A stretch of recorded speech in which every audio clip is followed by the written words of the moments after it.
any respect, need to deal with it. Mm-hmm. It all began with a document almost no one bothers to check.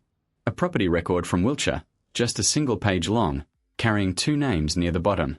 Neither of those names belonged to the woman who had called that house home for nearly 3 decades. Neither belonged to the king either.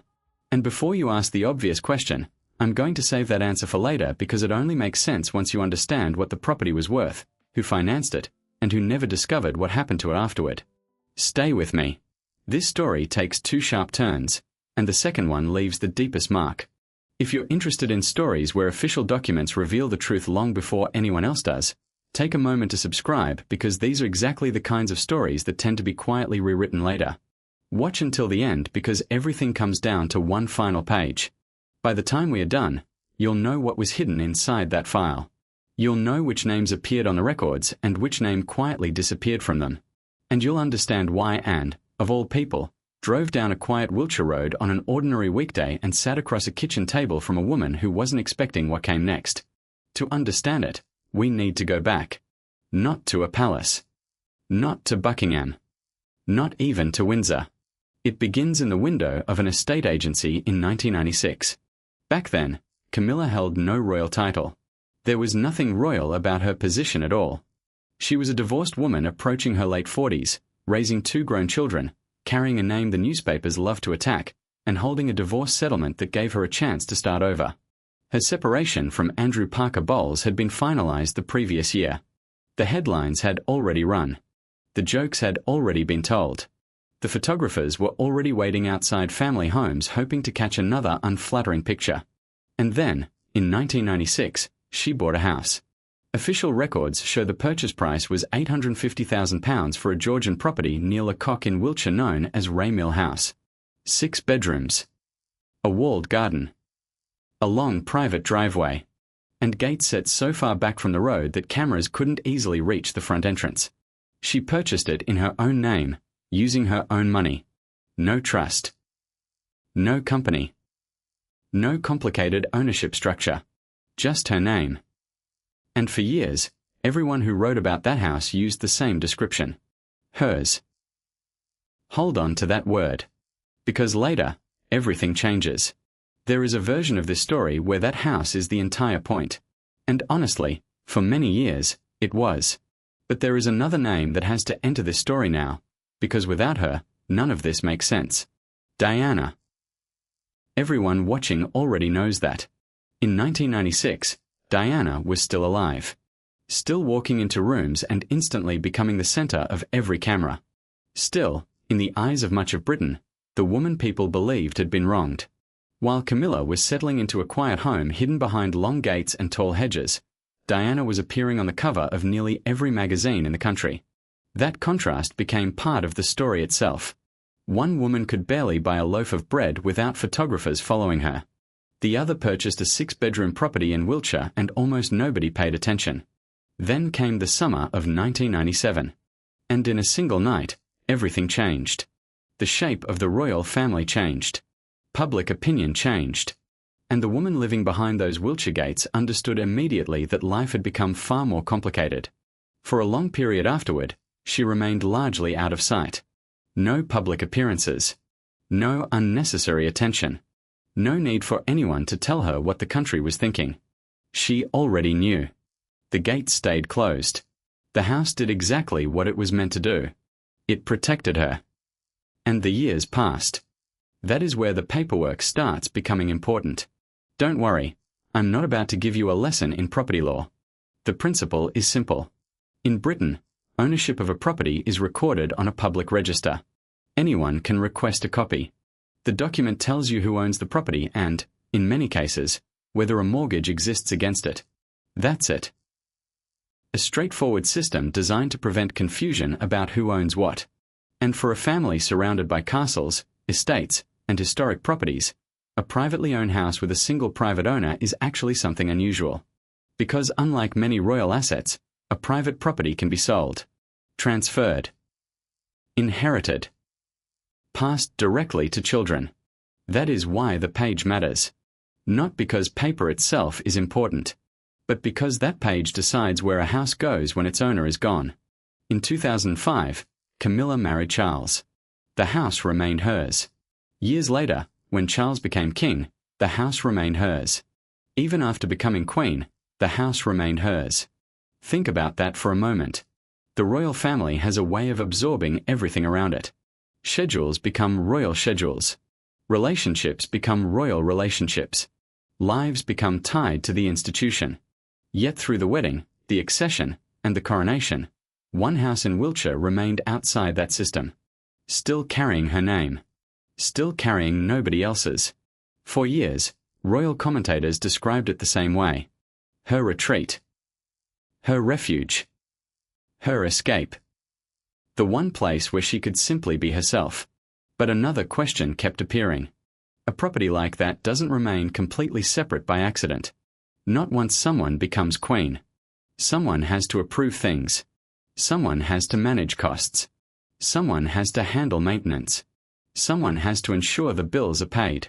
And eventually, that question leads somewhere much more interesting. A house like that does not remain entirely separate by accident once someone becomes queen. Every year, decisions have to be made. Documents have to be signed. Maintenance has to be approved. Insurance has to be renewed. Repairs have to be funded.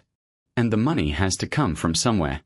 The moment you start following that trail, the comforting story about a private sanctuary becomes far less simple. I'm still going to hold back the document itself for a little longer. Because if I showed it to you now, it would just look like a page filled with names and numbers. You need to understand who was standing where before that page matters. You need to understand what Charles believed he was paying for. Only then does the document become important. Only then does it begin to feel different. So let me give you the next piece of the puzzle. And this one is real. In 2025, King Charles purchased the property next door. That's the simple version. The neighbouring building beside Ray Mill House, located along the same stretch of water, came onto the market. Charles bought it with his own money. Reports placed the price at roughly £3 million. The explanation seemed straightforward. Privacy. The neighbouring property was expected to become an events venue. Weddings. Private functions. Large gatherings. Cars arriving at all hours. Music carrying across the water late into the evening. Strangers standing in gardens overlooking his wife's home. So Charles bought the property. Problem solved. At first glance, it sounded like a thoughtful gesture. A husband protecting his wife's peace and privacy. Most people read the story and moved on. But the more I looked at it, the less comfortable it felt. Because a man who already owns estates like Sandringham, Balmoral, and Highgrove does not usually spend £3 million of personal money solving a problem at a property that isn't legally his. That kind of decision usually means one of two things. Either the property matters deeply to you, or the person who owns it has convinced you that it matters deeply to them. And here's the question that kept returning. Charles bought the neighbouring property, but he never bought Ray Mill House itself. Think about that. Over the years, he could easily have purchased it. Quietly. Privately. At a fair value. The house could have become part of the wider family estate. The issue would have disappeared forever. Instead, something very different happened. Charles spent millions protecting a property that remained outside his ownership. A property still carrying someone else's name. A property he appeared to value enormously. Yet there is no public sign of him ever trying to bring it into his own portfolio. No record of a dispute.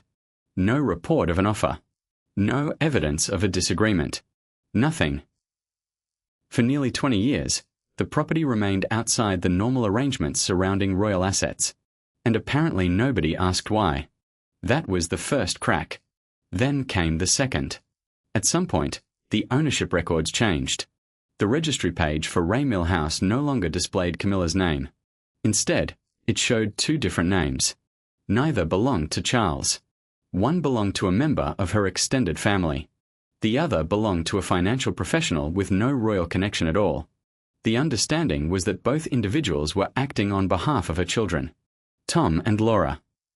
Official explanations describe the move as a way of formalizing family arrangements and protecting the property's future. Sounds harmless. But read it carefully. Because statements like that are often designed to sound simple. In plain English, It meant something important.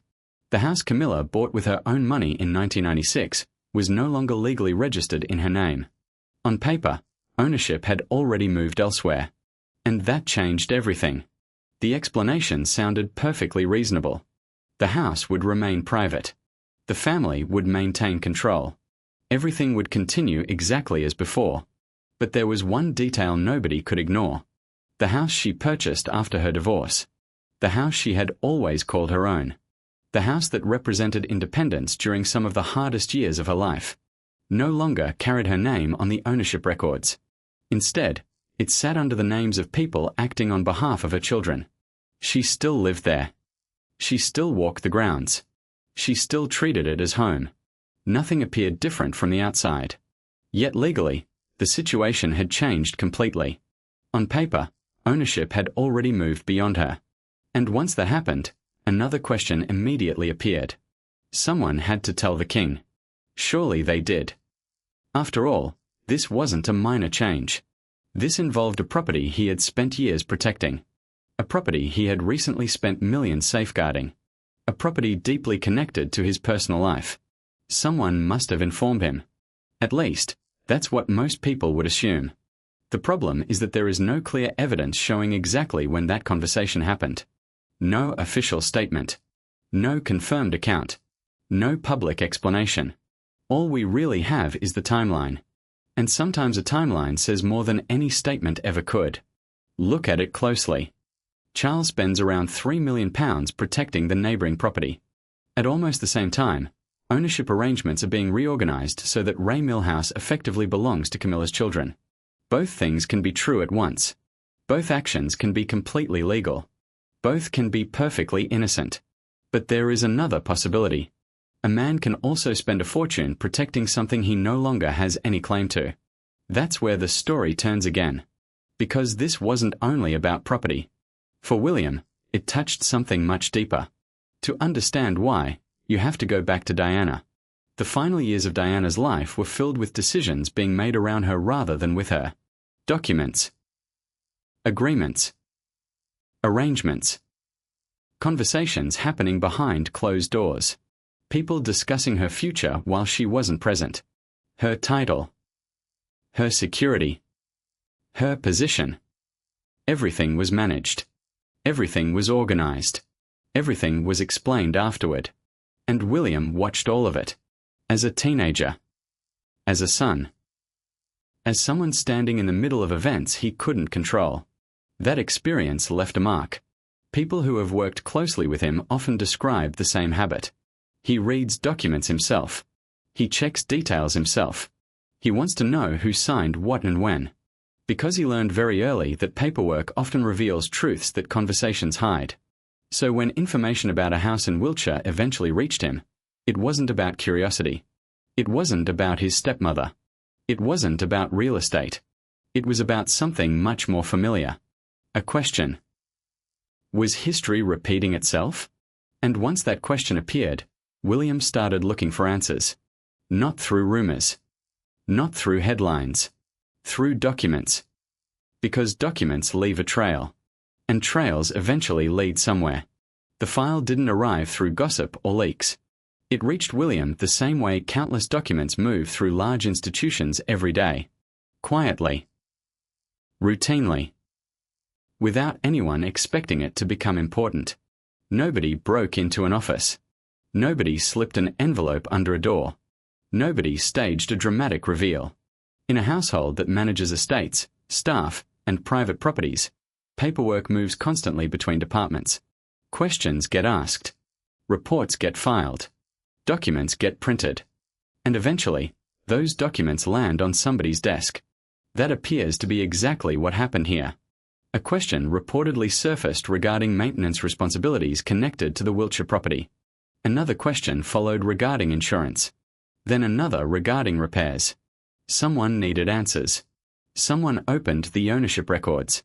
Someone printed the relevant pages. And those pages eventually found their way into a larger file. A file that moved upward through the system. Until it landed in front of William. That part isn't unusual. The unusual part is what happened next. According to accounts from people familiar with the situation, William wasn't searching for information about Ray Mill House. The file simply arrived as part of routine paperwork.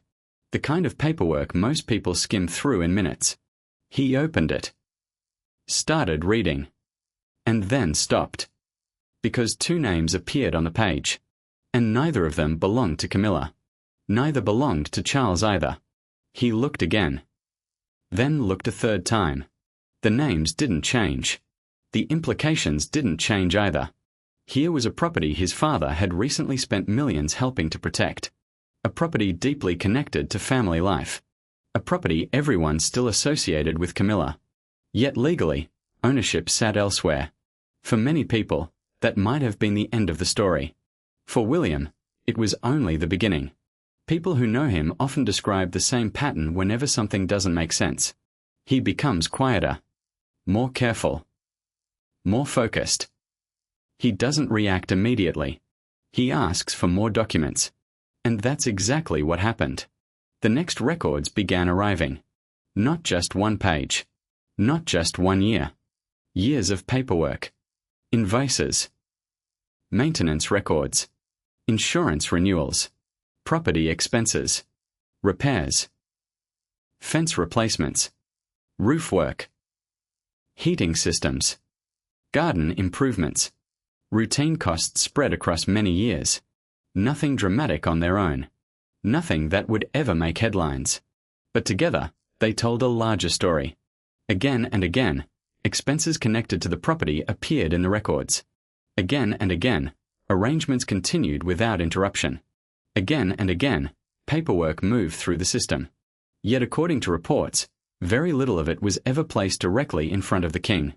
That detail mattered, because it suggested something larger than property management. It suggested a culture, a habit, a system where difficult details were often filtered before reaching the person at the center of it all. Some insiders later described it using a phrase that appeared repeatedly, keeping him comfortable. A phrase that sounds harmless at first, maybe even kind. After all, Charles was dealing with enormous responsibilities, public duties, private pressures, health concerns, endless schedules. It would have been easy for people around him to decide certain details weren't worth troubling him with. But there is a difference between protecting someone and excluding them. And that difference would soon become impossible to ignore. Because buried inside those files was one detail that changed everything. A detail that raised a question nobody could comfortably answer. And once William saw it, there was no way to unsee it. One document in particular kept appearing in conversations about that period. Not because of the money. Not because of the property. Because of a single sentence written in the margins. According to accounts from people familiar with the file, one routine renewal carried a handwritten note. A simple note. Just a few words. The king need not be troubled with this. Read that again. The king need not be troubled with this. Nothing dramatic. Nothing hostile. No sign of bad intentions. In fact, whoever wrote it probably believed they were helping. That's what makes it so interesting. Because sometimes the most important decisions are hidden inside ordinary acts of convenience. Someone decided a detail wasn't important enough to reach Charles. Someone decided it could be handled without him. Someone decided he didn't need to know. And once that habit begins, it rarely stays limited to one document. It becomes a system. A culture. A way of operating. The more William reviewed the records, the more that pattern seemed to appear. Information moving. Decisions being made. Arrangements continuing. While key details remained away from the person most closely connected to them. Then another figure entered the story. And understanding and is important. Because there are very few people inside the royal family capable of delivering uncomfortable truths without turning them into public battles. And is one of them. For decades she has earned a reputation for saying exactly what needs to be said. No more. No less. No drama. No theatrics. Just facts. Which is why William reportedly took the file to her. Not to lawyers. Not to advisors. Not to communications teams. To because he already knew what would happen if the issue entered the official system. Committees would discuss it. Reports would be written. Meetings would be scheduled. Recommendations would be produced. Weeks would pass. And somehow the original question might disappear. And was different. She sat down and read everything. Page after page. Record after record. Then she reportedly asked 2 questions. The first has never been publicly revealed. The second was much more important. Has the king ever been shown this? The answer, according to multiple accounts, was no. Not directly. Not clearly. Not in a way that left any doubt. And that answer changed everything. Because once and understood that, the issue was no longer about property ownership. It was about information. Who knew? Who didn't? And why? A short time later, and reportedly decided to handle the matter herself. No announcements. No staff meetings. No press briefings. No public attention. Just a folder. A drive through Wiltshire. And a conversation that would eventually place everyone involved in the same room with the same documents. For the first time. And when that folder finally opened, the most important page was still waiting inside. The drive to Wiltshire wasn't announced. No photographers. No press office. No advance warning. Just a folder full of documents, and a decision that couldn't be delayed any longer. People who know her say that was exactly how she would handle something like this. Quietly. Directly. Personally. The house sat at the end of a long private drive, hidden behind trees and gates that had protected it for years. That privacy had always been one of its greatest attractions. Now it was about to become the setting for a conversation nobody wanted to have, and arrived carrying a green folder. No ads. No officials. No note-takers. Just the documents. And that detail matters. Because once a conversation happens without advisors in the room, nobody can hide behind procedure. Nobody can say they misunderstood. Nobody can blame a committee. It becomes personal. The meeting took place in the kitchen. Not a grand room. Not a royal drawing room.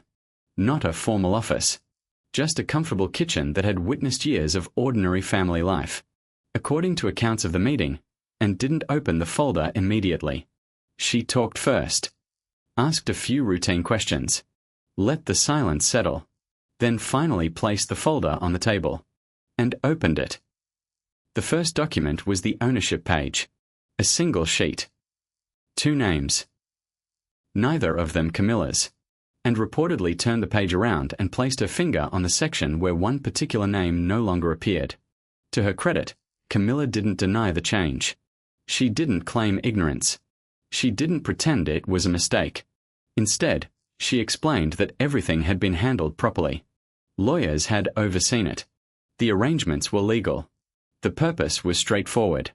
Protecting the future interests of her children. On the surface, that explanation made sense. Families with assets make those kinds of decisions every day. And wasn't asking whether it was legal. She was asking something else. A much simpler question. Who was told? That question hung in the room. Because legality wasn't the issue anymore.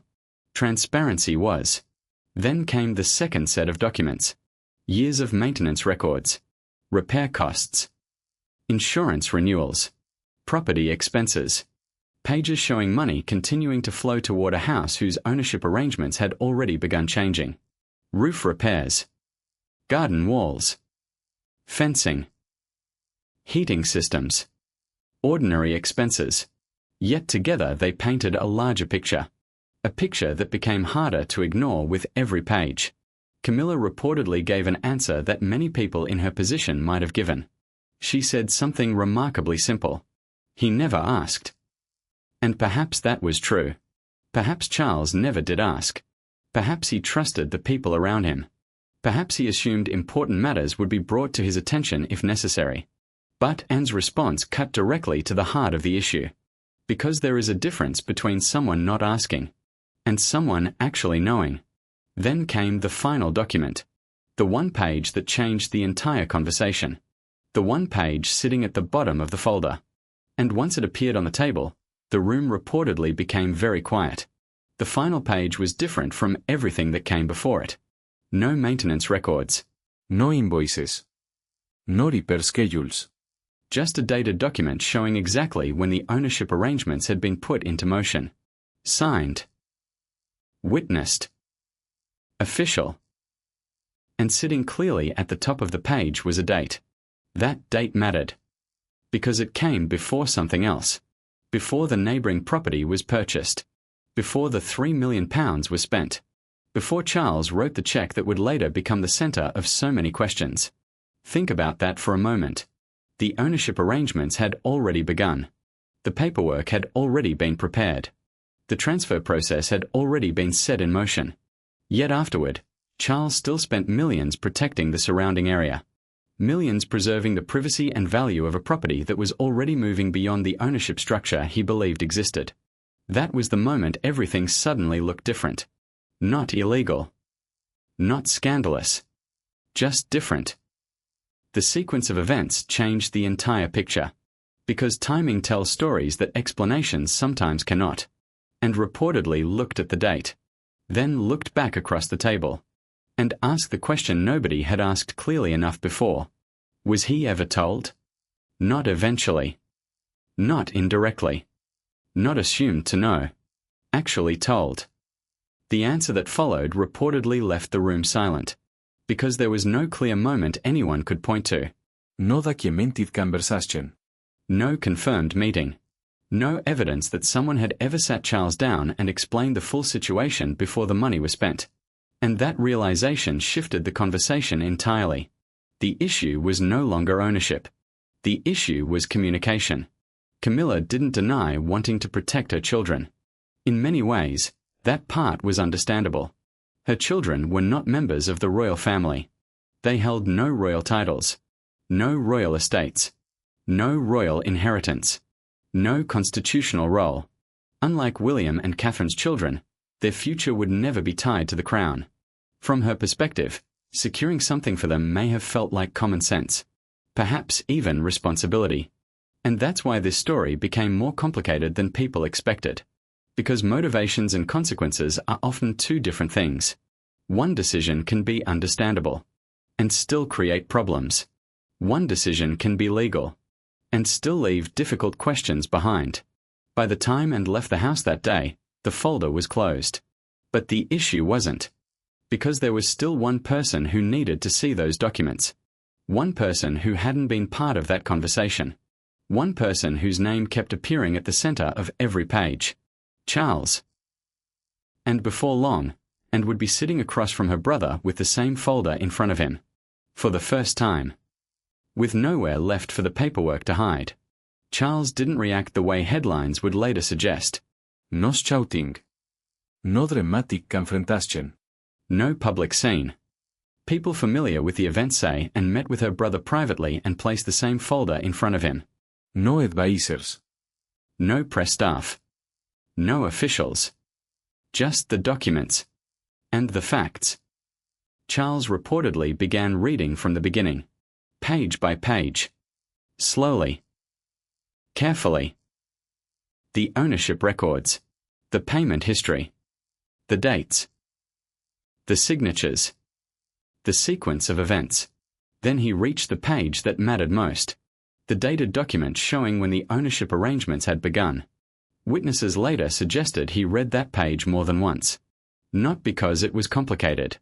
Because it was simple. When something truly matters, he becomes quieter rather than louder. He reads. He thinks. And only then does he speak. According to accounts from people close to the situation, the first question he asked wasn't about the money. It wasn't about the property either. It was about knowledge. How long did people know? That question changed everything. Because once it was asked, attention shifted away from ownership and toward information. Who knew? When did they know? And why hadn't the information reached him sooner? Those questions triggered a wider review. Not of one property. Not of one decision. But of the systems surrounding them. Within weeks, long-standing arrangements reportedly began changing. Property expenses were reviewed. Maintenance agreements were examined. Financial responsibilities were clarified. Anything connected to private properties was rechecked and documented. Not because anyone had broken the law, but because documentation only works when the right people actually see it. That lesson suddenly seemed impossible to ignore. Then another change followed. One that attracted far less attention, yet may have mattered more. Future property arrangements would be recorded more directly. Ownership changes would be documented more clearly. Important information would move closer to the people most affected by it. A simple adjustment. On paper, at least. But simple changes often happen only after complicated mistakes. And that brings us back to William. Because from the beginning, this was never really about a house. It wasn't about Wiltshire.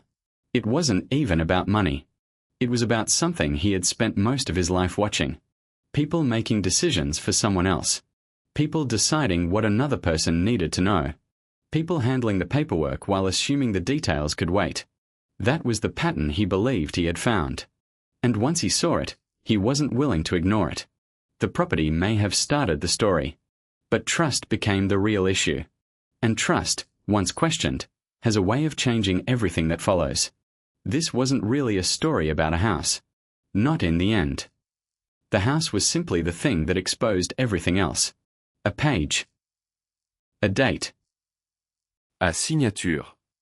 A sequence of events that looked very different once all the documents were placed side by side. Because the deeper question was never who owned Ray Mill House.